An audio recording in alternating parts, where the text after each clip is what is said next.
Bonjour ma reine et bienvenue sur Les Belles d'Ébène. Ma reine, si tu écoutes cette histoire aujourd'hui, ce n'est pas par hasard. C'est parce que dans ce monde qui te pousse à te battre seule, à tout prouver, à ne jamais faiblir, il est grand temps qu'on te rappelle une vérité que beaucoup ont voulu faire oublier, tu n'es pas seule. Et ta lumière devient plus grande quand elle éclaire une autre. Ma reine, et si la vraie puissance d'une femme ne se mesurait pas à ce qu'elle possède, mais à sa capacité à élever une autre?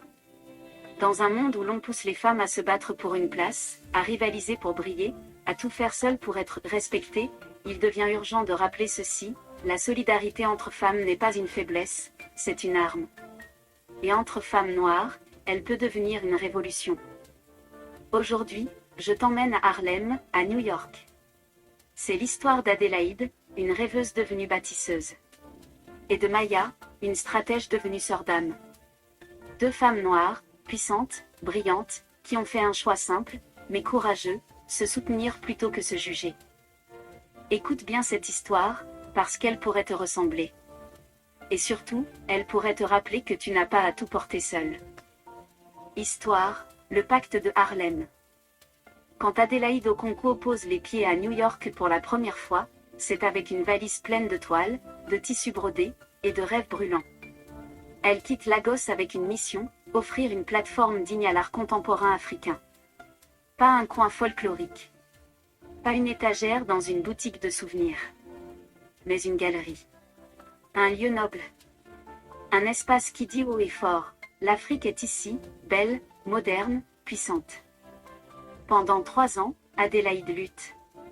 Elle cumule les petits boulots. Elle dort parfois au sol de son studio. Elle vend une à une les pièces de sa garde-robe. Et puis un jour, dans une rue de Harlem, elle ouvre un studio qu'elle nomme Studio Ndani, un petit espace lumineux, bordé de murs blancs, inondé de culture. Peu à peu, les artistes africains de la diaspora la trouvent. Les curieux s'y arrêtent. Elle organise des vernissages, des débats, des collaborations. Elle commence à vivre de sa passion. C'est à ce moment-là qu'entre en scène Maya Diop. Sénégalaise, 42 ans, Maya est avocate à Wall Street. Une femme respectée, crainte parfois, au style sobre et à l'intelligence vive. Ce soir-là, elle tombe sur une toile dans la galerie d'Adélaïde. Une femme peule, regard vers le ciel, peinte avec une intensité presque mystique. Elle achète l'œuvre. Puis une autre. Et elle revient, à chaque exposition. Peu à peu, les deux femmes s'apprivoisent. Une complicité naît, subtile, sincère. Elles parlent de Lagos, de Dakar, d'exil, de racisme silencieux, de solitude de femmes noires dans un monde qui ne leur ressemble pas. Elles parlent de rêves. Et surtout, de la peur de les voir s'effondrer. Et justement, un matin d'hiver, tout s'effondre. Un cambriolage. La galerie dévastée. Des œuvres détruites.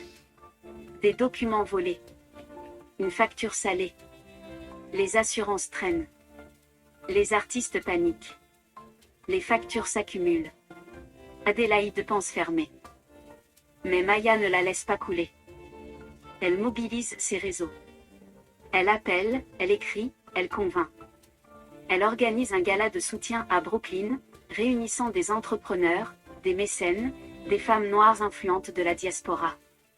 Elle monte sur scène, et dit une chose simple. Soutenir une femme noire qui crée, c'est soutenir tout un continent. Résultat ? 250 000 $ collectés en 2 semaines. Mais ce n'est pas juste une victoire financière. C'est une renaissance. La galerie renaît, plus belle, plus forte. Et de cette épreuve, naît un projet, The Harlem Pact, un réseau et un fonds d'investissement porté par des femmes noires, pour des femmes noires. Mentorat, financement, soutien moral, juridique, stratégique. Elle change des vies. Elle réveille des carrières. Elle bâtisse un pont entre l'Afrique, l'Amérique, et tous les rêves qu'on croyait impossibles. Adélaïde et Maya deviennent les mères d'un mouvement. Ma reine, si je te raconte cette histoire aujourd'hui, c'est pour que tu comprennes une chose essentielle, dans un monde qui te pousse à te méfier, à te comparer, à douter des autres femmes, tu as tout à gagner à tendre la main. Et quand c'est une femme noire que tu choisis d'aider, C'est une histoire que tu répares, un héritage que tu relèves, et un futur que tu construis. L'influence d'une femme peut devenir le souffle d'une autre. Le pouvoir s'amplifie lorsqu'il se partage. Merci d'être resté jusqu'au bout de cette histoire. Que Dieu te bénisse et à très bientôt pour une histoire encore plus inspirante.